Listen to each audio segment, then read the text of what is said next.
काय चाललंय इकडे? अगं मालती, पुऱ्या जरा कमी कर पाहू ना.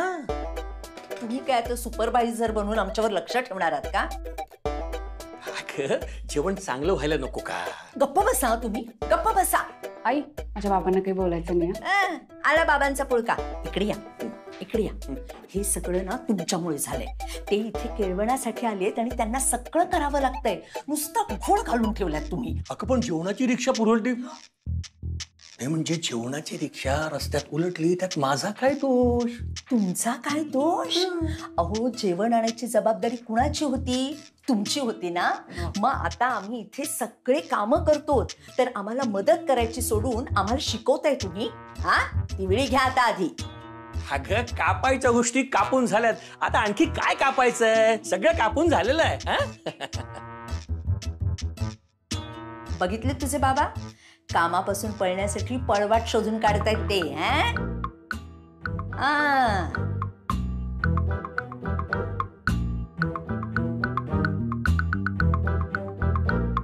के बाय माझे. आई, अहो भाजीत टाकायला कांदाच नाही चिरलाय. अगं कोकलते कशाला? ती मला कामाला लावेल ना आता.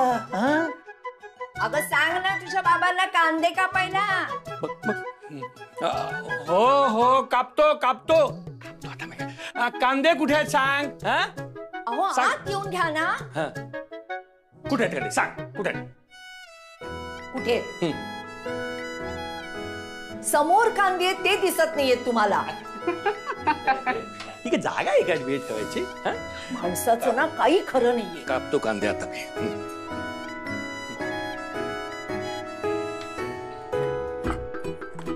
जमलं तर का?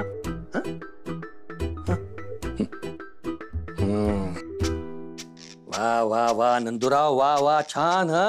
वर्षापेक्षाही गोल पुऱ्या लाटताय तुम्ही. मस्त मस्त छान आहेत सगळ्या. काय आहे बाबा, जेवण बनवता आलं पाहिजे. लग्न झाल्यानंतर बायकोचं आणि आईचं भांडण झालं आणि दोघी म्हणाल्या की तुला जेवण मिळणार नाही, मग काय उपाशी राहायचं, स्वतः बनवून खायचं. काय हो का? थांब, आईंनाच सांगते फोन करून. थांब. बर, नाही नाही नको, प्लीज प्लीज नको. अगं चांगलंय की वर्षा. नाही म्हणजे होणाऱ्या नवऱ्याला स्वयंपाक येतोय हे चांगलंच आहे की. कसं आहे ना, प्रत्येक बाईला असं चांगला नवरा मिळत नाही ना. काही नवऱ्यांचं काय असतं माहितीये का, म्हणजे त्यांना स्वयंपाकातलं स सुद्धा येत नाही. पण काय आहे ना, सगळ्या गोष्टीत लुडबुड करायची असते. अरे स्वयंपाक चांगला व्हावा, जेवण चांगलं व्हावं म्हणून लुडबुड करतोय ना. अरे लक्ष देतोय मी. ठीक आहे, तुला जेवण करायचं असेल ना, नको करूस. आमच्याकडे आनंदी आहे, नंदुराव आहेत, मी आहे. आम्ही करू जेवण. करा रे करा, तुम्ही करा करा, आम्ही जेवण करू. अहो काय काहीतरी बोलताय तुम्ही. त्यांना आपण इथे केळवण्यासाठी बोलवलंय आणि त्यांच्याकडून आपण ही सगळी कामं करून घेतोय. खरं तर ना मला त्यांना अजिबात कामाला हात लावू द्यायचा नव्हता. अगो पण त्यांनाच आवड आहे ही सगळी, मग काय बोलणार ना आपण. अहो कसं आहे ना, माझ्या घरी मी आणि आई आम्ही दोघेच असतो ना, म्हणून आई केव्हा आजारी पडली तर घरातला सगळा स्वयंपाक मलाच करायला लागतो, म्हणून सगळं बनवता येतं. अरे चांगलंय चांगलंय. नाही पुरुषाला सुद्धा स्वयंपाक करता येतो ही गोष्ट चांगली आहे. नाही कसं आहे ना, बायकांना मदत म्हणून नाही पण आपल्याला सुद्धा स्वयंपाक करता येतो हा फील येण्यासाठी. काय राघव? हो नाही बरोबर आहे. पुरुषांनी घरची कामं केली पाहिजेत. मी सुद्धा करतो. विचारा आनंदीला. आनंदी घरची कामं करतो ना मी. सगळी कामं करतात. राघव नाही काय कसं आहे ना, सगळ्यांना घरातली सगळी कामं करता येतात, सगळी येतात कामं करता, पण तुम्हाला काहीही येत नाही. म्हणजे लोकांसंगे ब्रह्मज्ञान आणि स्वतः कोरडे पाषाण. बाबा तुम्हाला पाषाण म्हणाला ते म्हणजे दगड. मी पाषाण? मी पाषाण? तुम्ही आता उभे राहू नका तिथे, उभे नका राहू. ती वेळी घ्या आणि कांदा चिरायला घ्या. चला या. ही वेळी घ्या.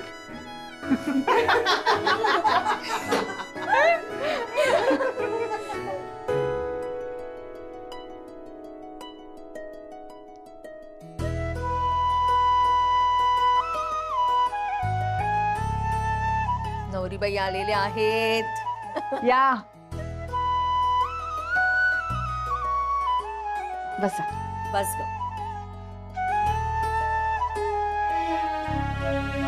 सावकाश आले हा मी. हो.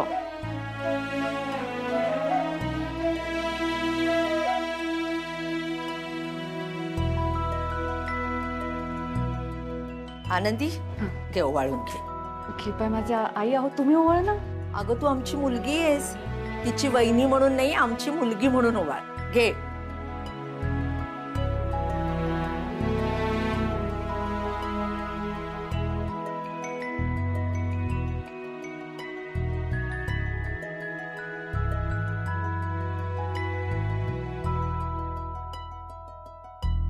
मला माहितीये वर्षाताई, तुम्ही अजूनही माझ्यावर रागवलायत ना, पण आज तुमचा राग दूर होईल बघा.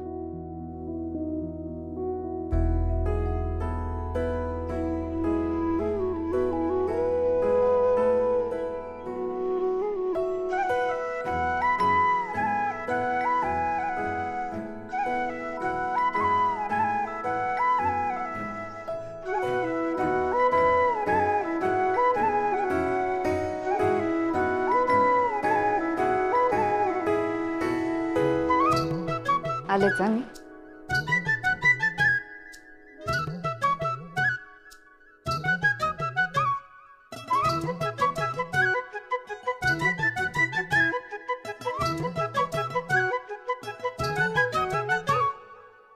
वर्षाताई, जसं मला या घरात माहेर मिळालं तसं आता तुम्ही नवीन घरात जाणार आहात.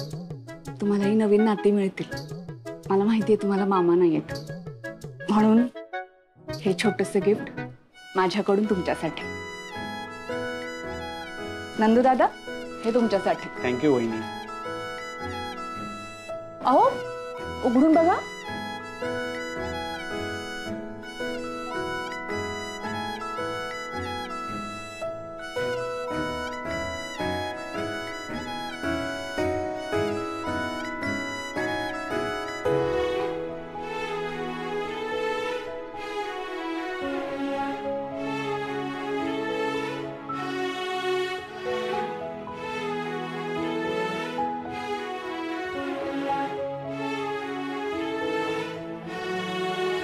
इतकी सुंदर साडी. आवडली ना तुम्हाला? रागावला होतात ना माझ्यावर पिवळी साडी नाही आणली म्हणून.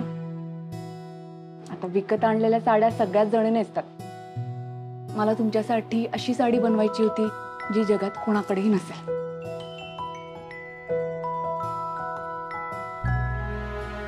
हा जो काठ आहे ना वर्षात, आईंच्या साडीचा आहे. हा काठ मालती आईच्या साडीचा. हा काठ माझ्या साडीचा. ह्या साडीच्या रूपात आमचा तिघींचाही आशीर्वाद कायम तुमच्या सोबत असेल.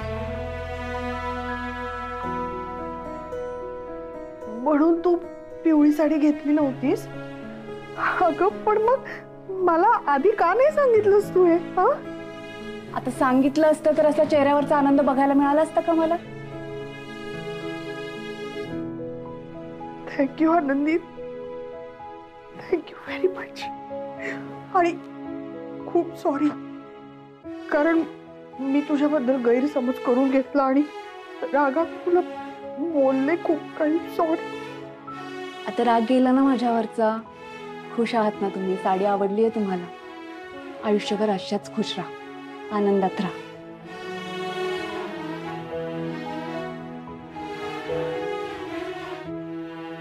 काकू, खिचडी आज.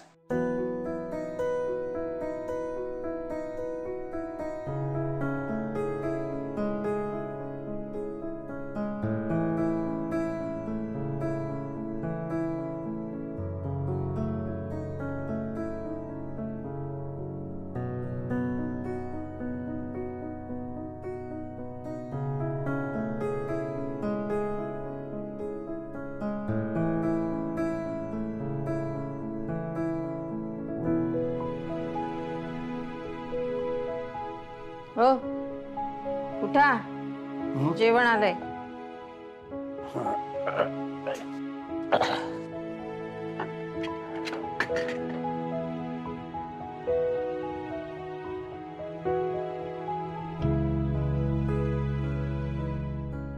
जेवा.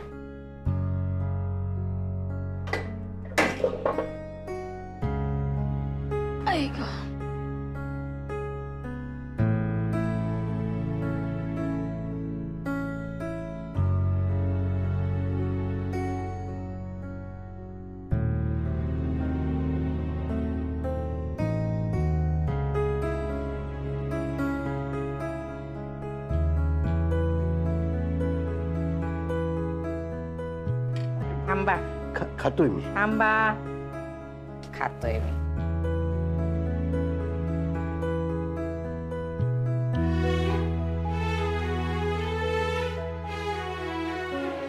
थँक्यू.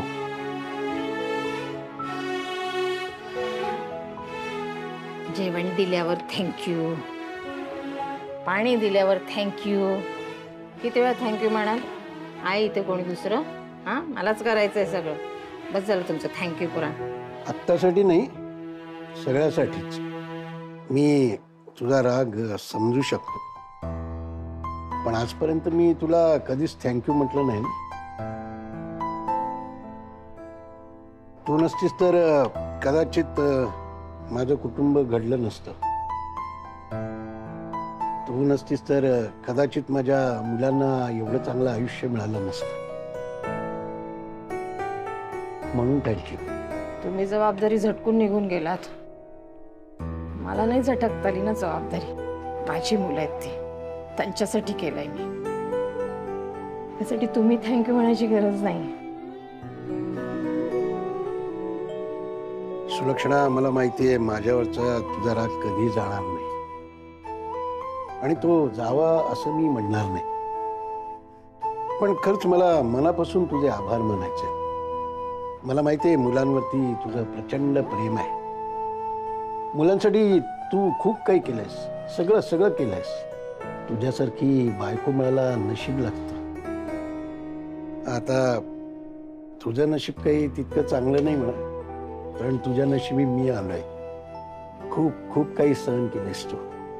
माझी गरज असताना मी तुझ्यासोबत नव्हतो, आता माझ्या आजारपणात तू सोबत करतेस, आणि त्यासाठी पण थँक्यू. हा, झालं थँक्यू पुराण.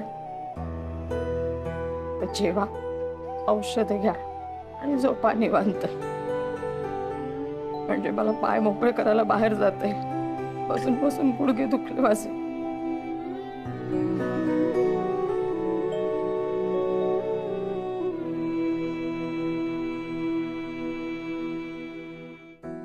अहो, तुम्ही पण गिफ्ट उघडून बघा बरं. हो मग.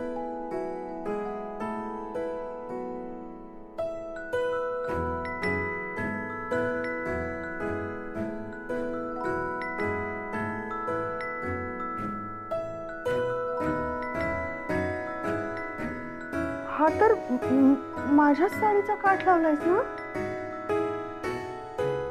आवडलं का नंदू दादा? हो हो, म्हणजे काय, खरंच खूप छान आहे. हो की नाही का? आनंदी, तू एक काम कर, तू उठ आणि तू इथे बस. का? आनंदी, ऐक माझं.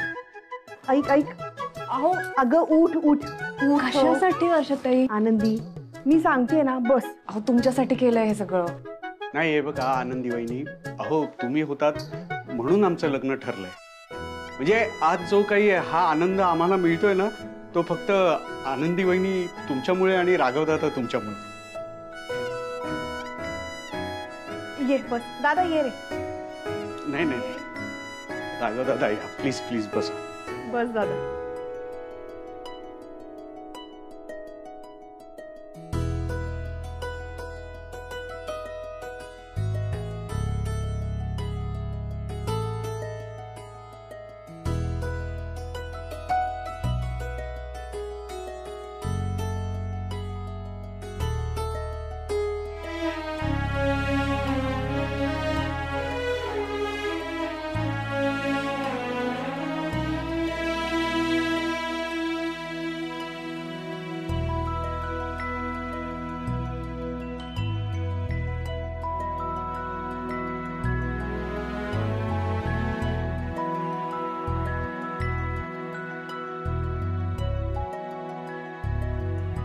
आनंदी, खरं तर नव्या नवरीचा मान असतो पहिला घास खायचा, पण आज हा मान तुझा आहे.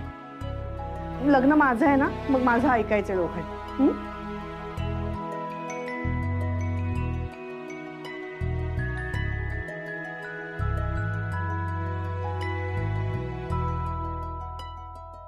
नक्की तो वॉचमॅन नव्हता ना तिथं? अरे दादा मी स्वतः बघितलं, कोणीच नव्हतं तिकडं. आज तो वॉचमॅन नाही. आज ना पैसे घरामध्ये जाऊनच वसूल करूया. हा पण दादा घर कोणतं हे आपल्याला कसं कळणार? ते माझं पोरग ना 7व्या मजल्यावर राहतं हे कळलंय मला. चल बघू. बरं चला. ए पोरींनो, चला माझं आवरलंय सगळं, या बाहेर. होय आलो.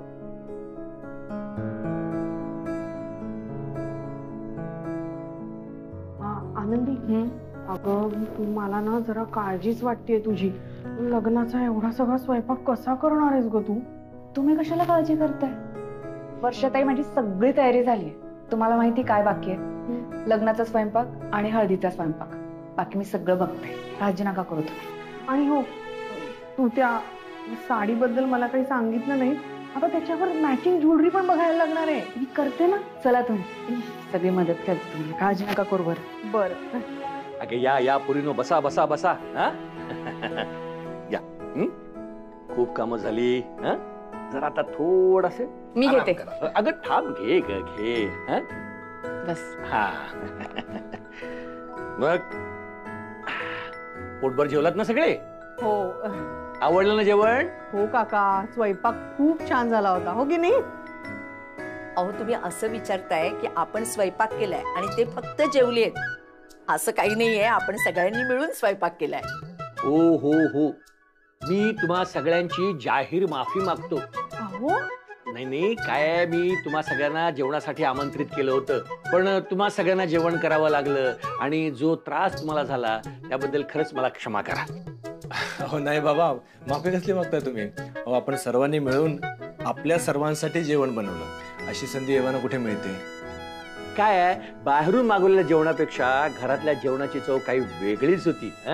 कारण त्यात आपुलकी होती, माया होती, प्रेम होतं, हो की नाही? ते ना फ्रीज मध्ये पदार्थ ठेवायला जागा उरली नाहीये, त्याचं काय करायचं ते बोला. आई असं करूया, ते जेवण आहे ना उरलेलं, ते आपल्या घरी फ्रीज मध्ये ठेवतो ना मी. हा असं म्हणतोयस? ती घेऊन जा, मी भरून ठेवली. ही बही भांडी घेऊन जा, अन्न आहे ह्याच्यात, आणि हा डबा. अरे सुलक्षणाताई आणि तुझ्या बाबांनी काही खाल्लं नसेल ना? नाही ती काळजी करू नका, हॉस्पिटलमधून जेवण आहे ना त्यांच्यासाठी. म्हणजे उलट हॉस्पिटलवाले बाहेरच्या जेवणाला अलाउड नाही करत. अरे पण आपलं कुठे बाहेरचं जेवण आहे, आपण घरीच केलंय ना सगळं. मी मघाशीच डबा भरून ठेवलाय तो. हरकत नाही, मी घेऊन जातो. नाही दादा, मी आणि आनंदी जातो. मला तसंही बाबांना भेटायचंय. अरे ठीक आहे, मग तसं करा, पण सांभाळून जाऊन या. हो लवकर नेऊन ठेव ना, उगाच खराब होईल. हो, मी आता ठेवून येतो. नाही बस बस, मी जाऊन येतो पटकन. सावकाश सावकाश.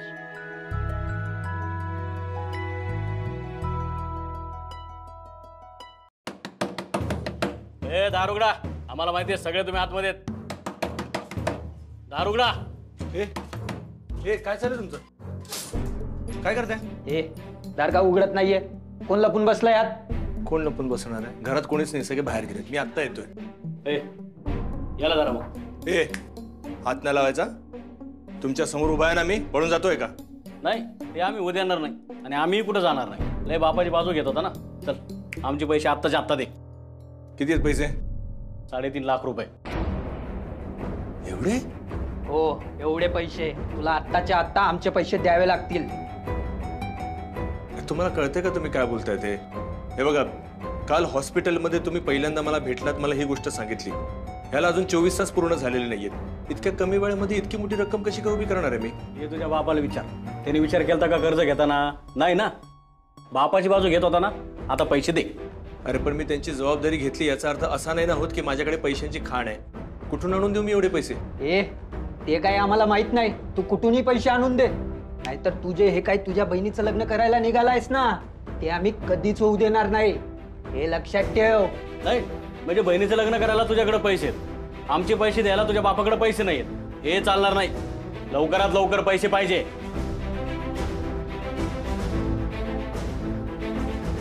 चल रे